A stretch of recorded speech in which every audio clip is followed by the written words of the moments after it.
Hi hello ನಮಸ್ತೆ ಬಂಧುಗಳೇ. Tron Pratap ಯಾರಿಗೆ ತಾನೇ ಗೊತ್ತಿಲ್ಲ ಹೇಳಿ. ಆಗಾಗಷ್ಟೇ ಸಾಕಷ್ಟು ರೀತಿಯಲ್ಲಿ ಸಾಮಾಜಿಕ ಜಾಲತಾಣದಲ್ಲಿ ಇವರ ವಿಚಾರ ಚರ್ಚೆಗೆ ಗ್ರಾಸವಾಗಿರ್ತದೆ. ಅಂತಹದೇ ಮತ್ತೊಂದು ವಿಚಾರ ಇವತ್ತು. ಟ್ರೋನ್ ಪ್ರತಾಪ್ನವರು ಬಿಗ್ ಬಾಸ್ ಮನೆಯಲ್ಲಿ ಆತ್ಮಹತ್ಯೆಗೆ ಪ್ರಯತ್ನವನ್ನು ಪಟ್ಟಿದ್ರು ಅನ್ನುವಂತಹ ವಿಚಾರ ಸಾಕಷ್ಟು ರೀತಿಯಲ್ಲಿ ಸಾಮಾಜಿಕ ಜಾಲತಾಣದಲ್ಲಿ ಚರ್ಚೆಗೆ ಗ್ರಾಸವಾಗಿದೆ. ಇನ್ನು ಈ ವಿಚಾರಕ್ಕೆ ಸಂಬಂಧಪಟ್ಟಂತೆ ಯಾವೆಲ್ಲ ಘಟನೆಗಳು ಅಲ್ಲಿ ನಡೆದಿದೆ, ಅಲ್ಲಿ ನಡೆದಿರ್ತಕ್ಕಂತಹ ಸತ್ಯವಾಗಿರ್ತಕ್ಕಂಥ ಘಟನೆಗಳು ಏನು ಅನ್ನೋದನ್ನ ಕುರಿತು ನಾನು ಈ ಒಂದು ವರದಿಯಲ್ಲಿ ನಿಮಗೆ ತಿಳಿಸುವಂತ ಕೆಲಸವನ್ನ ಮಾಡ್ತೀನಿ. ಬಂಧುಗಳೇ, ಟ್ರೋನ್ ಪ್ರತಾಪ್ ಬಿಗ್ ಬಾಸ್ನ ಮನೆಯಲ್ಲಿ ಹಲವಾರು ರೀತಿಯ ಸ್ಪರ್ಧಾಳಿಗಳಲ್ಲಿ ಇವರು ಕೂಡ ಒಬ್ರು. ಸಾಕಷ್ಟು ಜನರ ಅಭಿಮಾನವನ್ನ ಗಳಿಸಿದ್ದಾರೆ. ಇನ್ನು ಸಾಮಾಜಿಕ ಜಾಲತಾಣದಲ್ಲಿ ಇವರ ಬಗ್ಗೆ ಹರಿದಾಡುತ್ತಿರತಕ್ಕಂತಹ ವಿಚಾರ, ಇವರು ಬಿಗ್ ಬಾಸ್ನ ಮನೆಯಲ್ಲಿ ಆತ್ಮಹತ್ಯೆಗೆ ಪ್ರಯತ್ನವನ್ನು ಪಟ್ಟಿದ್ರು ಅನ್ನುವಂತಹ ವಿಚಾರ. ಬಂಧುಗಳೇ, ನಾನು ಮೊದಲನೇದಾಗಿ ನಿಮಗೆ ಕ್ಲಿಯರ್ ಮಾಡುವಂಥ ಕೆಲಸವನ್ನು ಮಾಡ್ತೀನಿ. ಬಿಗ್ ಬಾಸ್ ಮನೆಯಲ್ಲಿ ಟ್ರೋನ್ ಪ್ರತಾಪ್ನವರು ಯಾವುದೇ ರೀತಿಯಾಗಿಯೂ ಕೂಡ ಆತ್ಮಹತ್ಯೆಗೆ ಪ್ರಯತ್ನವನ್ನು ಪಟ್ಟಿಲ್ಲ. ಅವರ ಆರೋಗ್ಯದಲ್ಲಿ ಆಗಿರ್ತಕ್ಕಂತಹ ಬದಲಾವಣೆಯಿಂದಾಗಿ ಅವರು ಆಸ್ಪತ್ರೆಗೆ ಸೇರಿದ್ದಾರೆ. ಇನ್ನು ಅಲ್ಲಿ ನಡೆದಿರ್ತಕ್ಕಂಥ ಘಟನೆ ಏನಪ್ಪಾ ಅಂತಂದ್ರೆ, ಮೊನ್ನೆಯಷ್ಟೇ ಬಿಗ್ ಬಾಸ್ನ ಮನೆಯಲ್ಲಿ ವಿದ್ಯಾಶಂಕರ ಗುರೂಜಿ ಎನ್ನುವಂಥವರು ಬಂದು ಬಿಗ್ ಬಾಸ್ ಮನೆಯ ಸ್ಪರ್ಧಾಳಿಗಳಿಗೆ ಅವರ ಭವಿಷ್ಯವನ್ನು ಕುರಿತು ಒಂದಿಷ್ಟು ಮಾತನಾಡುವಂತ ಕೆಲಸವನ್ನು ಮಾಡಿದ್ರು. ಇನ್ನು ಟ್ರೋನ್ ಪ್ರತಾಪ್ನವರ ವಿಚಾರಕ್ಕೆ ಸಂಬಂಧಪಟ್ಟಂತೆ, ನೀನು ನಿನ್ನ ಕುಟುಂಬದವರೊಂದಿಗೆ ಸೇರಿ ಹೇಸಿಗೆ ಆಗ್ತೀಯೋ ಅಥವಾ ಕುಟುಂಬದವರೊಂದಿಗೆ ದೂರ ಇದ್ದು ಧೋಪ ಆಗ್ತೀಯೋ ಅನ್ನುವಂಥ ವಿಚಾರವನ್ನು ಟ್ರೋನ್ ಪ್ರತಾಪ್ನವರಿಗೆ ಹೇಳುವಂಥ ಕೆಲಸವನ್ನು ವಿದ್ಯಾಶಂಕರ ಗುರೂಜಿಯವರು ಮಾಡಿದರು. ನನ್ನ ಗಮನಕ್ಕೆ ಬಂದಿರುವಂತಹ ವಿಚಾರ, ಎಲ್ಲ ಮಕ್ಕಳು ತಂದೆ ತಾಯಿಗಳೊಂದಿಗೆ ಇರಬೇಕು, ಅವರ ಯೋಗಕ್ಷೇಮವನ್ನು ನೋಡಿಕೊಳ್ಳುವಂಥವರಾಗಿರಬೇಕು ಎಂಬುದಾಗಿ ಎಲ್ಲರೂ ಕೂಡ ಹೇಳುವುದುಂಟು. ಆದರೆ ಓರ್ವ ಗುರೂಜಿ ತನ್ನ ತಂದೆ ತಾಯಿಯನ್ನು ಬಿಟ್ಟು ನೀನು ಬೇರೆ ಕಡೆ ಇರಬೇಕು, ಅವರಿಂದ ದೂರ ಇರಬೇಕು ಎಂಬುದಾಗಿ ಹೇಳ್ತಾರೆ ಅಂತಂದರೆ ಅವರ ಜ್ಞಾನಕ್ಕೆ ಅನುಗುಣವಾಗಿ ಅವರ ಒಳಿತನ ಕುರಿತು ಹೇಳಿರಬಹುದು. ಈ ವಿಚಾರವನ್ನು ಬಿಡೋಣ.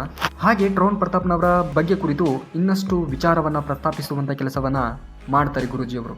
ಅವರು ಪ್ರಸ್ತಾಪಿಸ್ತಾರೆ, ಪ್ರತಾಪ್, ನೀನು ಸ್ವದೇಶದಲ್ಲಿ ಇದ್ದರೆ ನೀವು ಬೆಳೆಯುವುದಕ್ಕೆ ಸಾಧ್ಯವಿಲ್ಲ, ನೀವು ವಿದೇಶದಲ್ಲಿ ಇದ್ದರೆ ಮಾತ್ರ ನೀವು ಬೆಳೆಯೋದಕ್ಕೆ ಸಾಧ್ಯ.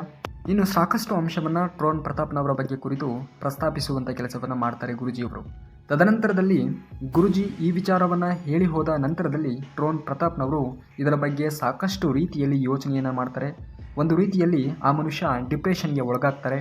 ಇದಕ್ಕೂ ಪೂರ್ವದಲ್ಲಿ ನಗುತ್ತಾ ಲವಲವಿಕೆಯಿಂದ ಟ್ರೋನ್ ಪ್ರತಾಪ್ ದಿಢೀರನೆ ಆತ ಡಿಪ್ರೆಷನ್ಗೆ ಒಳಗಾಗ್ತಾನೆ. ಕಾರಣ, ಆ ವ್ಯಕ್ತಿ ಹೇಳಿಕೊಂಡಿರುವ ಹಾಗೆ ಕಳೆದ 3 ವರ್ಷಗಳಿಂದ ನಾನು ನನ್ನ ಕುಟುಂಬದವರೊಂದಿಗೆ ದೂರವಾಗಿದ್ದೇನೆ, ಮತ್ತೆ ನನ್ನ ಕುಟುಂಬವನ್ನು ನಾನು ಸೇರಬಹುದಲ್ಲ ಎಂಬುದಾಗಿ ಕನಸನ್ನು ಕಂಡ್ರೆ ಈ ರೀತಿಯಾಗಿ ನನ್ನ ಜೀವನದಲ್ಲಿ ನಡೆದೋಯ್ತಲ್ಲ. ಬಂದಿರುವಂತಹ ಗುರೂಜಿಯವರು ಈ ರೀತಿಯಾಗಿ ನನ್ನ ಕುಟುಂಬದಿಂದ ದೂರ ಇರಬೇಕು ಎಂಬುದಾಗಿ ಹೇಳ್ತಾರಲ್ಲ, ಯೋಚನೆಯನ್ನು ಮಾಡಿ ನೊಂದಿರ್ತಾರೆ ಟ್ರೋನ್ ಪ್ರತಾಪ್ರವರು. ಹಾಗೆ ಬಿಗ್ ಬಾಸ್ನ ಮನೆಯಲ್ಲಿರುವ ಟ್ರೋನ್ ಪ್ರತಾಪ್ನ ಸಹ ಸ್ಪರ್ಧಿಗಳು ಆಟದ ವಿಚಾರಕ್ಕೆ ಸಂಬಂಧಪಟ್ಟಂತೆ ಟ್ರೋನ್ ಪ್ರತಾಪ್ನವರನ್ನ ಸ್ವಲ್ಪ ಹಿಂದೆ ಸರಿಸುವಂತ ಕೆಲಸವನ್ನು ಮಾಡ್ತಾರೆ.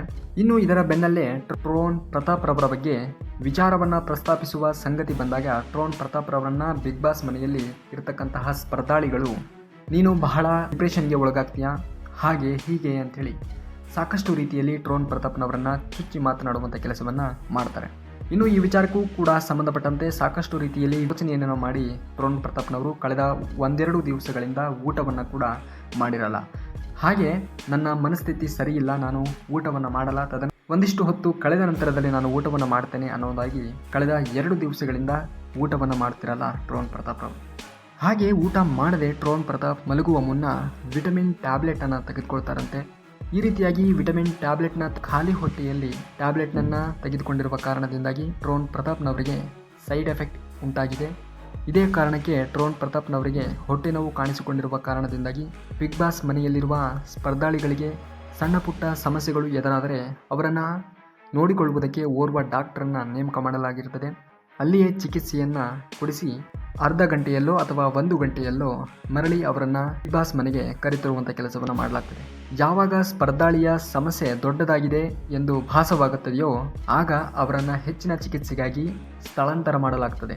ಇದೀಗ ಬಂದ ಮಾಹಿತಿಯ ಪ್ರಕಾರ ಟ್ರೋನ್ ಪ್ರತಾಪ್ನವರನ್ನ RR ನಗರದಲ್ಲಿರ್ತಕ್ಕಂತಹ SS ಆಸ್ಪತ್ರೆಗೆ ಸೇರಿಸಲಾಗಿದೆಯಂತೆ. ಸದ್ಯಕ್ಕೆ ಅವರ ಆರೋಗ್ಯದಲ್ಲಿ ಸುಧಾರಣೆ ಕಂಡಿದೆಯಂತೆ. ಇನ್ನೇನು ಇವತ್ತು ಮಧ್ಯಾಹ್ನ ಅಥವಾ ರಾತ್ರಿಯಷ್ಟರಲ್ಲಿ ಬಿಗ್ ಬಾಸ್ ಮನೆಗೆ ಮರಳಿ ಕರೆತರಲಾಗುವಂಥ ಕೆಲಸ ಮಾಡಲಾಗ್ತದೆ ಅನ್ನುವಂಥ ಮಾಹಿತಿ ಬಂದಿರತಕ್ಕಂಥದ್ದು. ಇನ್ನು ಟ್ರೋನ್ ಪ್ರತಾಪ್ನವರು ಬಿಗ್ ಬಾಸ್ ಮನೆಯಲ್ಲಿ ಹಾಗೆ ಮಾಡಿಕೊಂಡ್ರು, ಹೀಗೆ ಮಾಡಿಕೊಂಡ್ರು, ಅವರು ಆತ್ಮಹತ್ಯೆಗೆ ಪ್ರಯತ್ನವನ್ನು ಪಟ್ಟಿದ್ರು ಅನ್ನುವಂಥದ್ದು ಶುದ್ಧ ಸುಳ್ಳು ಸುದ್ದಿ.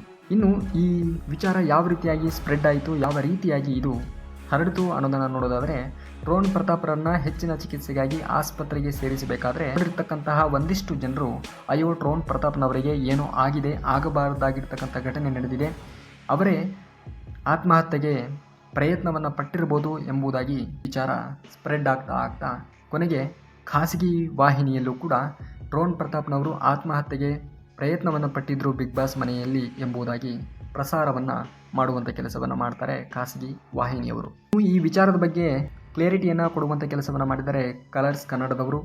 ಟ್ರೋನ್ ಪ್ರತಾಪ್ನವರು ಯಾವುದೇ ರೀತಿಯಾಗಿ ಆತ್ಮಹತ್ಯೆಗೆ ಪ್ರಯತ್ನವನ್ನು ಪಟ್ಟಿಲ್ಲ. ಅವರ ಆರೋಗ್ಯದಲ್ಲಿ ಆಗಿರ್ತಕ್ಕಂತಹ ಕೆಲವೊಂದು ಏರಿಳಿತಗಳ ಕಾರಣದಿಂದಾಗಿ ಅವರನ್ನು ಆಸ್ಪತ್ರೆಗೆ ಸೇರಿಸುವಂಥ ಕೆಲಸವನ್ನು ಮಾಡಲಾಗಿರ್ತದೆ. ಆದಷ್ಟು ಬೇಗ ಅವರು ಬಿಗ್ ಬಾಸ್ ಮನೆಗೆ ತೆರಳ್ತಾರೆ ಅಥವಾ ಬರ್ತಾರೆ.